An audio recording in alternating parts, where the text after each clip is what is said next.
دعائے مصطفیٰ ہے حضرت عمر، دعائے مصطفیٰ ہے حضرت عمر، خلیفہ دوسرا ہے حضرت عمر، خلیفہ دوسرا ہے حضرت عمر۔ حضرت عمر فاروق رضی اللہ تعالیٰ عنہ نے دنیا کو ایسے سسٹم دیے جو آج تک پوری دنیا میں رائج ہیں، لیکن آپ کے عاجزی کا عالم کیا تھا وہ آج جانیں گے ہم اس ویڈیو میں۔ حضرت عمر رضی اللہ تعالیٰ عنہ کے دور خلافت سے سن ہجری کا باقاعدہ آغاز کیا گیا۔ اسی طرح جیل کا تصور بھی آپ ہی کے دور خلافت میں دیا گیا۔ آپ نے مؤذنوں کی تنخواہیں مقرر کی، مسجدوں میں روشنی کا بندوبست کروایا، پولیس کا محکمہ بنایا، ایک مکمل عدالتی نظام کی بنیاد آپ ہی نے رکھی، آبپاشی کا نظام قائم آپ ہی نے کروایا، اسی طرح فوجی چھاونیاں بنوائیں اور فوج کا باقاعدہ محکمہ قائم کیا۔ آپ رضی اللہ تعالیٰ عنہ نے دنیا میں پہلی بار دودھ پیتے بچوں، معذوروں، بیواؤں اور بے آسرا لوگوں کے لیے وظائف مقرر کیے۔ آپ رضی اللہ تعالیٰ عنہ نے دنیا میں پہلی بار حکمرانوں، سرکاری عہدیداروں اور والیوں کے اثاثے ڈکلیئر کرنے کا تصور دیا۔ آپ رضی اللہ تعالیٰ عنہ نے بے انصافی کرنے والے ججوں کو سزا دینے کا سلسلہ بھی شروع کیا۔ آپ نے دنیا میں پہلی بار حکمران کلاس کی اکاؤنٹیبلٹی شروع کی۔ آپ راتوں کو تجارتی قافلوں کی نگرانی خود کیا کرتے تھے۔ آپ رضی اللہ تعالیٰ عنہ فرمایا کرتے تھے، جو حکمران عدل کرتے ہیں وہ راتوں کو بے خوف سوتے ہیں، اور آپ کا یہ فرمان تھا کہ قوم کا سردار قوم کا سچا خادم ہوتا ہے، اور آپ کی مہر پر لکھا تھا، عمر نصیحت کے لیے تجھے موت ہی کافی ہے۔ آپ رضی اللہ تعالیٰ عنہ کے دسترخوان پر کبھی 2 سالن نہیں رکھے گئے۔ آپ زمین پر سر کے نیچے اینٹ رکھ کر سو جاتے۔ آپ رضی اللہ تعالیٰ عنہ سفر کے دوران جہاں نیند آ جاتی کسی درخت پر چادر تان کر سایہ کرتے اور وہیں سو جاتے۔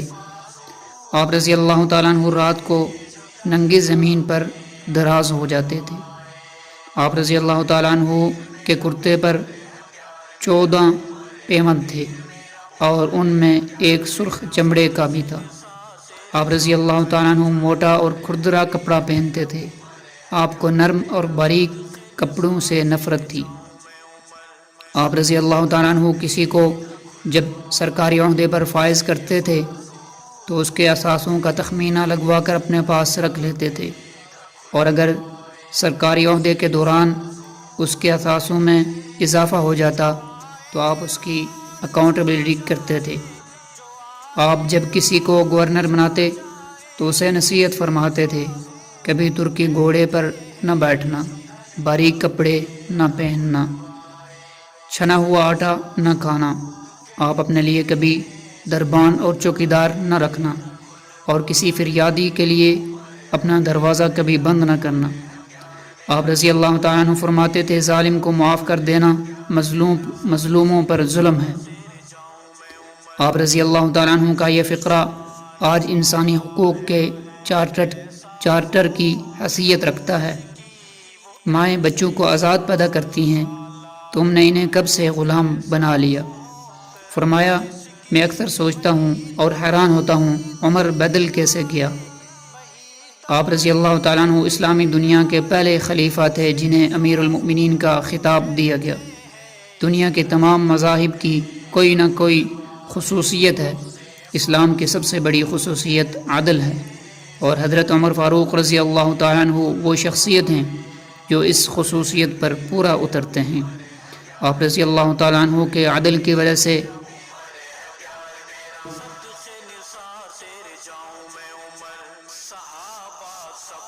عدل دنیا میں عدل فاروقی ہو گیا۔ آپ رضی اللہ تعالیٰ عنہ شہادت کے وقت مقروض تھے، چنانچہ آپ کی وصیت کے مطابق آپ کا واحد مکان بیچ کر آپ کا قرض ادا کیا گیا۔ اور آپ دنیا کے واحد حکمران تھے جو فرمایا کرتے تھے میرے دور میں اگر فرات کے کنارے کوئی کتا بھی بھوک سے مر گیا تو اس کی سزا عمر فاروق رضی اللہ تعالیٰ عنہ کو بھگتنا ہوگی۔ آپ کے عدل کی یہ حالت تھی۔ آپ کا انتقال ہوا تو آپ کی سلطنت کے دور دراز علاقے ایک چرواہا بھاگتا ہوا آیا اور چیخ کر بولا، لوگوں، حضرت عمر فاروق رضی اللہ تعالیٰ عنہ کا انتقال ہو گیا ہے۔ لوگوں نے حیرت سے پوچھا، تم مدینہ سے ہزاروں میل دور جنگل میں ہو، تمہیں اس سانحے کی اطلاع کس نے دی؟ چرواہا بولا، جب تک حضرت عمر رضی اللہ تعالیٰ عنہ زندہ تھے میری بھیڑیں جنگل میں بے خوف پھرتی تھی اور کوئی درندہ ان کی طرف آنکھ اٹھا کر نہیں دیکھ سکتا تھا، لیکن آج پہلی بار ایک بھیڑیا میری بھیڑ کا بچہ اٹھا کر لے گیا۔ میں نے بھیڑیے کی جرت سے یہ جان لیا کہ آج دنیا میں عمر فاروق رضی اللہ تعالیٰ عنہ موجود نہیں ہے۔